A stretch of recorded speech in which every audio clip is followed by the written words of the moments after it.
another shell company connected to Patricia's web of corporate entities.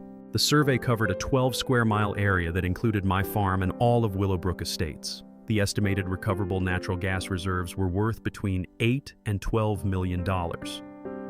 Your grandfather's farm isn't just sitting on gas, Marcus said, pointing to the geological charts. It's the access point for the entire deposit. Without your land, they can't get to any of it. That's why she's so desperate to get you out. I stared at those survey maps, feeling like I'd been punched in the stomach and won the lottery at the same time. $12 million in natural gas, and Patricia Whitmore had been trying to steal it with $500 monthly HOA fees. There's more, Marcus continued. The Willowbrook Estates development, it's not really a housing development, it's a cover story. Those fancy houses are just window dressing for what's really going to be a natural gas extraction facility. The resort they're building, that's going to be the processing plant.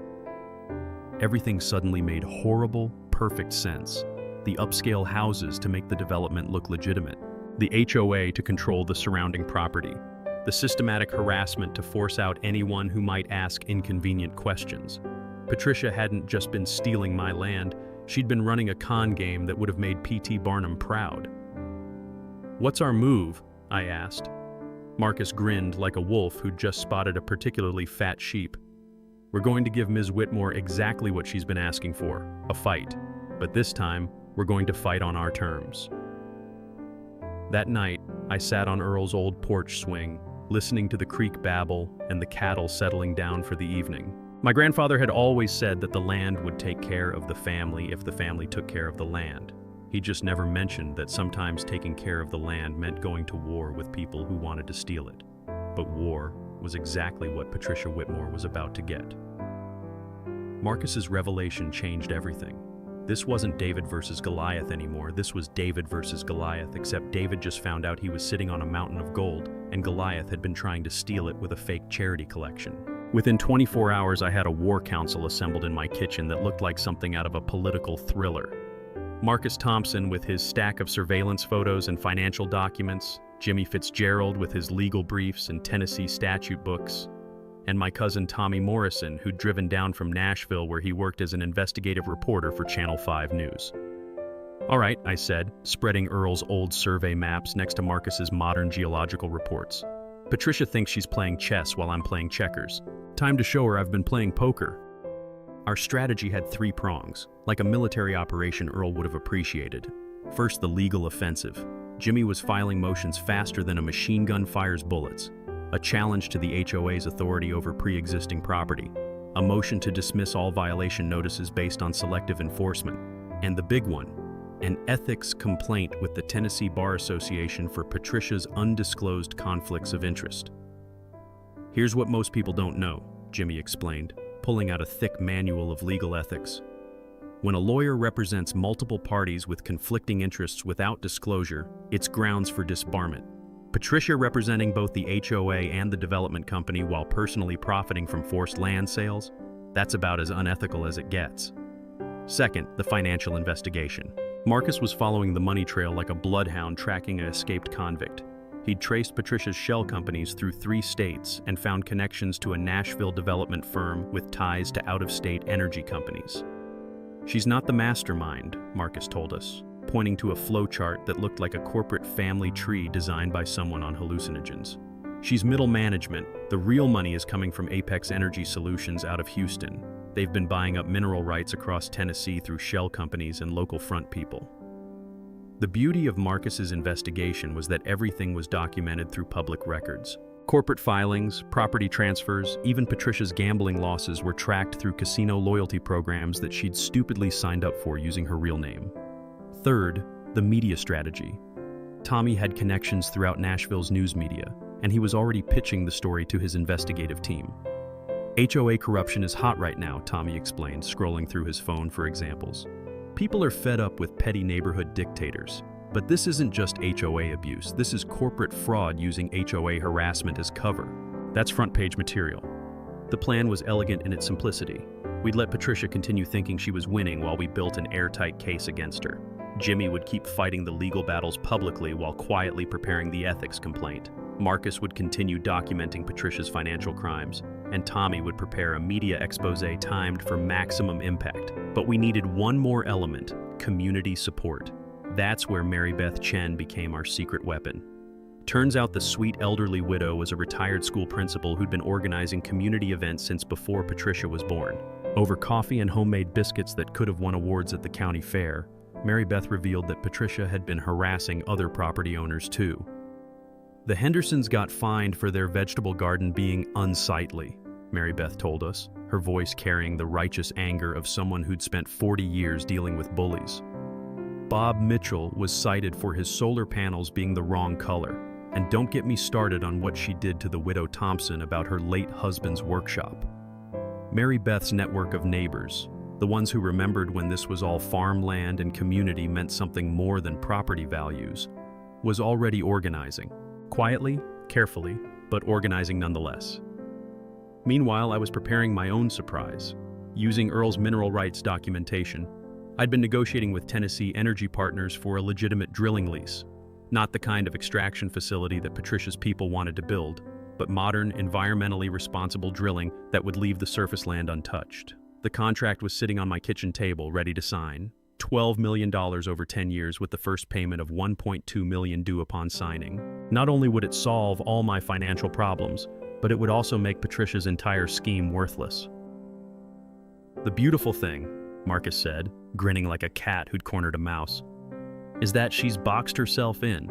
The more pressure she puts on you, the more evidence we gather of her harassment campaign. And the restraining order prevents her from finding out what we're really planning. As our war council broke up that evening, I felt something I hadn't experienced in months: hope. Not just hope that I'd keep my land, but hope that justice might actually mean something in a world where money usually wins. Patricia Whitmore thought she was playing a game where she controlled all the rules. She was about to learn that some games don't end the way you expect. Patricia's overconfidence was starting to show like cracks in a dam about to burst. Maybe it was the gambling debts breathing down her neck, or maybe she could sense that her perfect little scheme was starting to unravel, but she began making the kind of desperate moves that separate the professionals from the amateurs. First, she accelerated her timeline.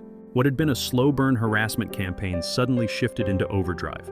The county commission meeting to discuss my property's economic development potential got moved up by 3 weeks.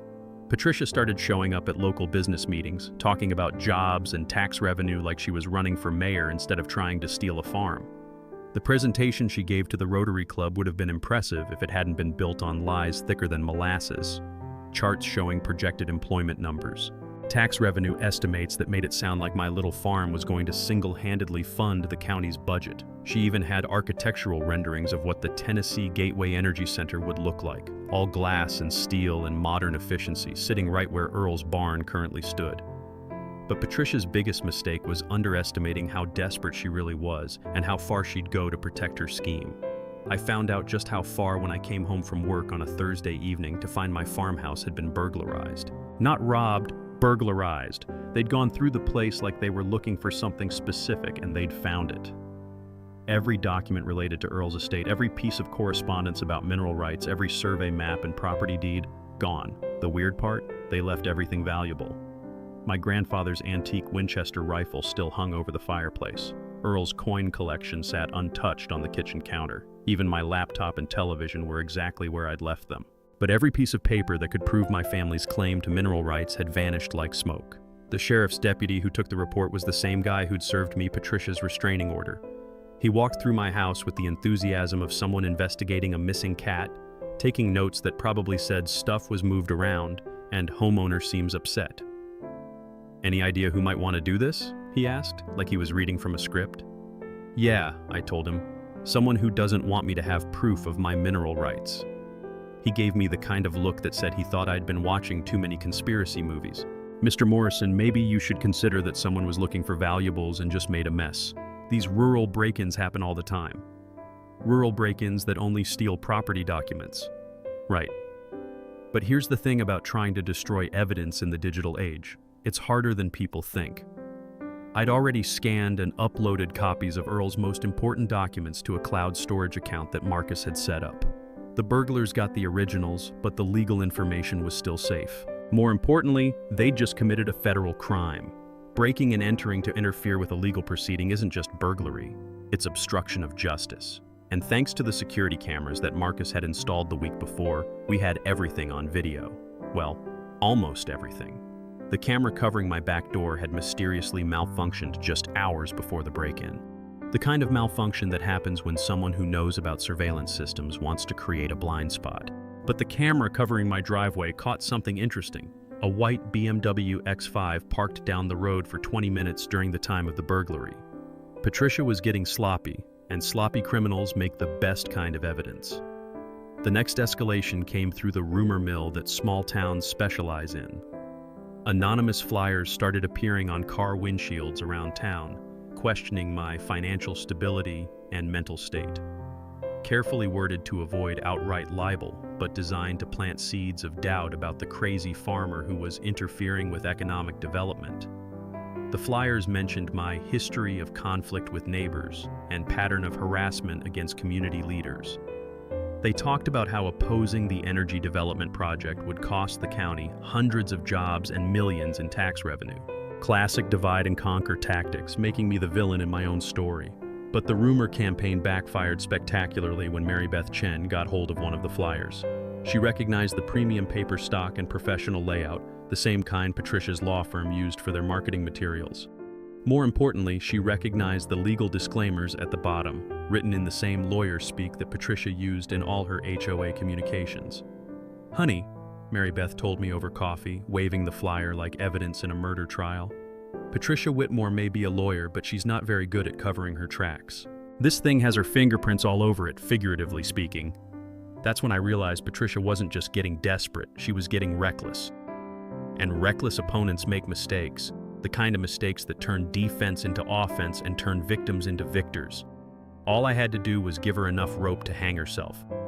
Fortunately, Patricia Whitmore seemed to have plenty of rope, and she was tying knots as fast as she could. Patricia's desperation reached full panic mode when she realized that her carefully orchestrated timeline was slipping away like sand through her fingers. The county commission meeting was scheduled for the following Friday, and she needed me gone before then. Not just quiet, not just compliant, completely gone. That's when she made her most dangerous mistake yet. On Monday morning, she filed an emergency motion claiming I posed an immediate danger to the community. The legal paperwork read like something out of a psychological thriller, painting me as an unhinged farmer with a history of violence and erratic behavior.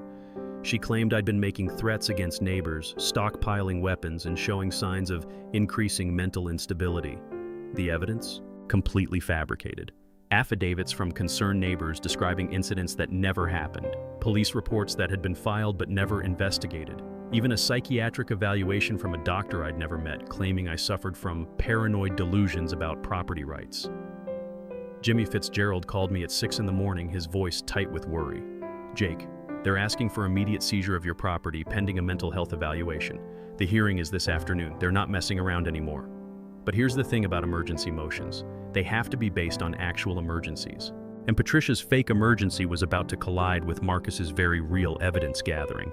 See, while Patricia was busy fabricating psychological evaluations, Marcus had been documenting her real mental state. The surveillance photos of her at 3 different casinos in the past month. The recorded phone calls where she'd lost her temper with creditors. The financial records showing increasingly erratic spending patterns that looked more like addiction than business strategy.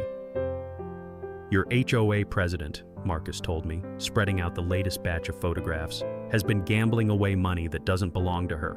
HOA funds, client escrow accounts, even her law firm's operating expenses. She's not just desperate, she's broke and scared." The emergency hearing was set for 2 o'clock that afternoon. Patricia showed up with her full legal team, looking like a prosecutor ready to put a serial killer behind bars. She'd even brought what appeared to be a court-appointed psychiatrist, ready to testify about my alleged mental deficiencies. But when Jimmy stood up to present our defense, he didn't talk about my mental state. Instead, he called Marcus to the witness stand. "Your Honor," Jimmy said, "we'd like to present evidence that this emergency motion is part of a systematic fraud designed to steal Mr. Morrison's property for personal gain." Marcus's testimony was like watching a controlled demolition. Bank records showing Patricia's gambling debts, corporate filings revealing her financial interest in the development company, surveillance photos documenting her visits to my property before the burglary, even recorded phone conversations where she'd discussed dealing with the Morrison problem with unknown associates. The judge, a different one this time since the original judge had suddenly recused himself for undisclosed reasons, listened to 3 hours of testimony with the expression of someone watching a train wreck in slow motion. But the real bombshell came when Tommy's journalist friend walked into the courtroom with a camera crew from Channel 5 News. Turns out emergency hearings about mental health evaluations are public record, and the media has every right to cover them. Patricia's face went white as fresh snow when she saw the cameras. Suddenly, her emergency motion about my dangerous mental state looked like what it really was, a desperate attempt to steal property while the cameras were rolling. "Your Honor," the judge said after hearing all the evidence, "I'm not only denying this emergency motion, I'm referring this entire matter to the Tennessee Bureau of Investigation for criminal investigation. This court does not appreciate being used as a tool for what appears to be systematic fraud." As we walked out of the courthouse, Patricia cornered me in the hallway one last time. Her perfect composure was completely gone, replaced by the kind of wild-eyed desperation you see in cornered animals. "You have no idea what you've done," she hissed, loud enough for the news cameras to pick up. "This was your last chance to walk away with something. Now you're going to lose everything, and I mean everything." "Is that a threat, Ms. Whitmore?" Tommy asked, holding up his phone to record her response. Patricia realized she was being filmed and tried to backtrack, but the damage was done. Her threat against me was now on record, in public, in front of witnesses and cameras. That evening, the local news led with the story: HOA president accused of property fraud scheme. And Tommy's piece was devastating, laying out the entire conspiracy with the kind of clear, compelling narrative that makes complex legal issues understandable to ordinary people. But the best part was Patricia's reaction shot. That moment when she realized she'd been caught, filmed in perfect high definition and broadcast to every home in Middle Tennessee. As I sat on Earl's porch that night, listening to the creek and watching the fireflies dance around the barn, I felt something I hadn't experienced in months: the calm before victory. Patricia Whitmore had played every card in her deck, and they'd all been jokers. Tomorrow was the county commission meeting, and I was finally ready to play my ace. The county courthouse had never seen a crowd like the one that packed every seat, lined every wall, and spilled out into the hallway on that Friday morning. Word had spread through social media faster than wildfire through dry grass, and it seemed like half of Middle Tennessee had shown up to watch Patricia Whitmore's empire crumble in real time. I walked into that courthouse carrying a leather briefcase that had belonged to my grandfather, the same one he'd used when he bought the farm in 1952. Inside were documents that would change everything: the signed drilling lease with Tennessee Energy Partners, Marcus's complete financial investigation, and Jimmy's ethics complaint against Patricia that was ready to file with the Tennessee Bar Association. Patricia was already at the front table, surrounded by her legal team like a general preparing for her last battle. She looked perfect as always: navy blue power suit, every hair in place, makeup applied with surgical precision.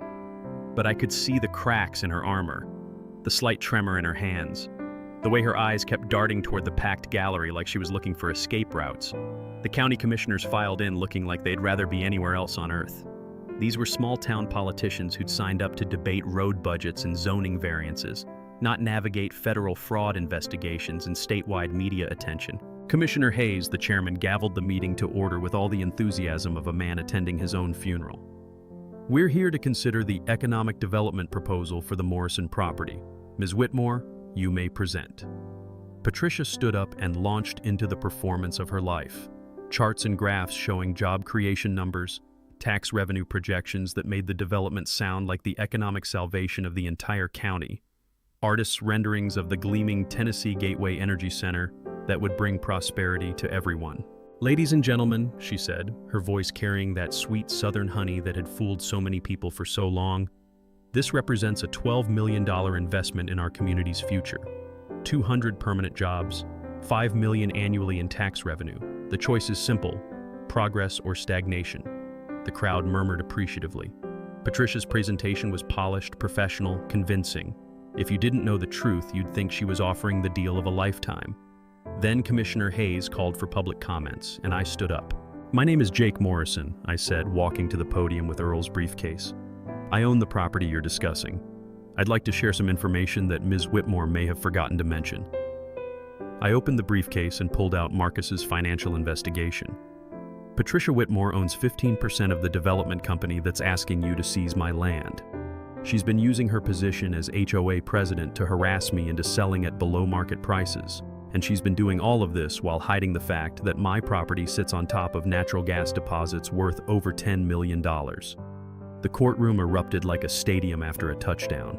Patricia shot to her feet, her face flushed red. "This is harassment. Mr. Morrison is under a restraining order." "Actually," Jimmy Fitzgerald said, standing up with a legal document, "that restraining order was dissolved this morning when you were charged with obstruction of justice." I pulled out the second bombshell, the signed drilling lease.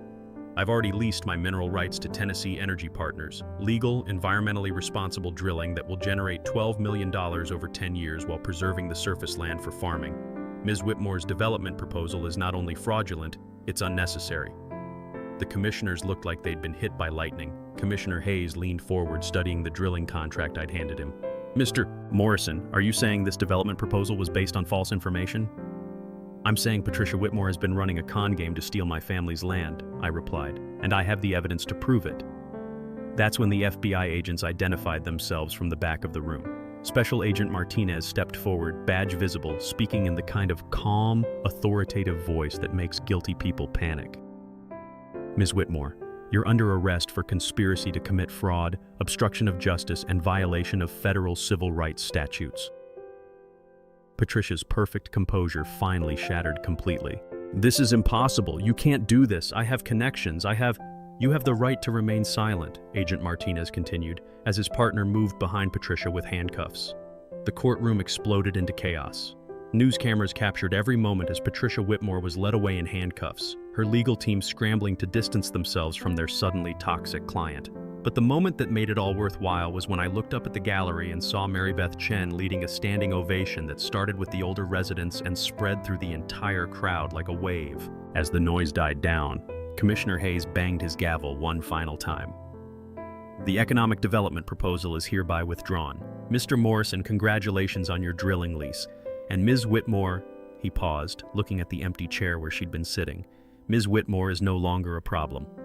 Walking out of that courthouse, I finally understood what my grandfather meant when he said the land would take care of the family if the family took care of the land. Sometimes taking care of the land means going to war for it. The aftermath of Patricia Whitmore's spectacular downfall played out like a feel-good movie, except this time the good guys actually won, and nobody had to pretend that justice is blind. Within 48 hours of her arrest, the dominoes started falling faster than a house of cards in a hurricane. The Tennessee Bureau of Investigation froze all of Patricia's business accounts and began auditing every HOA transaction from the past 3 years. Turns out she'd been skimming association funds to pay her gambling debts, to the tune of nearly $200,000. Her law license was suspended pending the outcome of the criminal trial. The Nashville law firm that had been co-counsel suddenly discovered they had scheduling conflicts and withdrew from all related cases. Even her fancy BMW got repossessed, which gave me a particular kind of satisfaction every time I drove past the empty spot where she used to park it. The federal trial was swift and merciless. Patricia pled guilty to conspiracy, fraud, and civil rights violations in exchange for a 3-year sentence instead of the 10 she was facing. The judge ordered her to pay $2.3 million in restitution, money she didn't have, which meant she'd be paying it off for the rest of her natural life.